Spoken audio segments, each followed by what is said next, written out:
God Home. What a place. Beautiful architecture, amazing weather, great people, piss water, and a pantheon of gods so difficult that anyone who's ever completed it probably could have spent that amount of time and effort getting into Harvard and have an easier time accomplishing it. And if you don't know what I'm talking about, then this would be a great time for a little warning. But if you're still here, I'll give you a short summary. The Pantheon of Evidnece is a boss rush where you fight bosses labeled as gods in order to attune and ascend to them. Now, there are really 5 pantheons, with the Pantheon of Evidnece being the 5th and final one of them, which combines the other 4 together.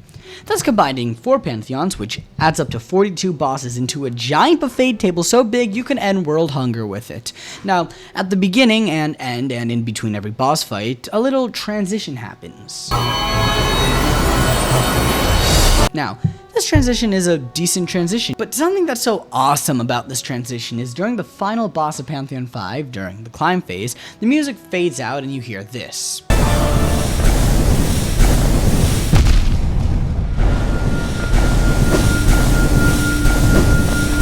And I love this so much because it makes the player feel like they're actually ascending, and it also makes this moment so much more impactful. Now, one may ask, how does this part of the game convey this so well? And the answer is surprisingly in the lore!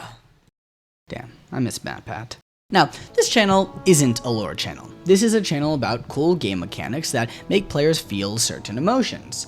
But even though this channel is very game design based, one thing that a game can take advantage of is suspension of disbelief. For example, if a game could tell the player in some way, shape, or form that ascending to the gods holds a set of characteristics, the game can then assume that the player suspended their disbelief in such a way that if they want to convey to the player that there is ascension taking place, all they have to do is show all the criteria they stated earlier. And Hollow Knight does this beautifully.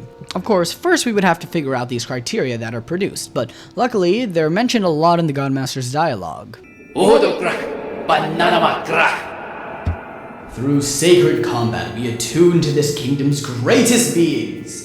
By entering this gate, thou hast challenged the very gods of this kingdom. Now, focus on that through sacred combat part, and one can assume that the process of ascension is going to require fighting.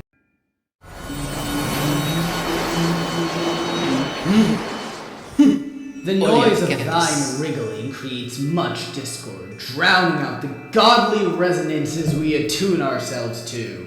Attunement is mentioned a lot in the Godmaster's dialogue, but this one specifically lets the player know that there's at least some literal sense of audibly tuning to the gods through sound. Thou most ungrateful of blemishes! The gods in their great mercy allowed thee to escape their first pantheon alive, yet still thee think to test thyself against their might. Doom thyself, then that we may resume our focus and ascend our minds ever higher.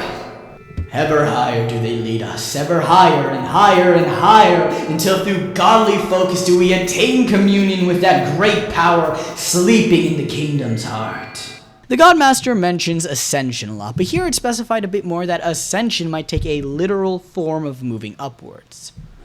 Revive this kingdom, these gods. Tuned and vested, gleaming in might, bright, sharp.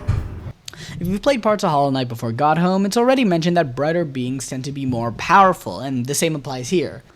Couldst thou ever hope to overcome that mighty god tuned at the core of dream and mind when met in a perfect state at the peak of all others? We think not! This one's small, but calling the radiance at the peak of all others does tend to add to that idea of physically ascending. Alright, cool. Now we have the criteria that a player believes is the key to ascension. Those are brightness, specifically the brighter something is, the more powerful it is. Combat, because without combat, this wouldn't be a boss rush. Attunement and ascension. So it's simple, just add those elements into the boss rush. Since the whole thing is about combat, it would make a lot of sense to just kind of jam these all into the transition. Which is why, after you beat every boss, you see the screen turn bright, you see these particles go upwards, almost like they're ascending, and you hear a high-pitched noise. But not just a high-pitched noise. You hear a noise get higher in pitch until hitting a certain note, and then holding that note, as if it has successfully tuned itself. So perfect. No need to do anything else, right? Wrong. Because the final boss of Pantheon 5 is special. It is the final boss. So all these things would have to be tuned up to the max for this climactic moment. And that is what they do. And this is actually really cool because the game has talked about Ascension a lot, and this climb phase also happens during the normal Radiance boss fight. So it signifies that this climb phase is you physically ascending to the Radiance. Along with this, the high-pitched noise also gets held throughout the entire climb phase, making it obvious that it's trying to keep its note the same as to tune to it better. That is until we enter the last phase, where we are now at the peak of the Radiance boss fight in height. And because of this, the tuning noise actually goes higher.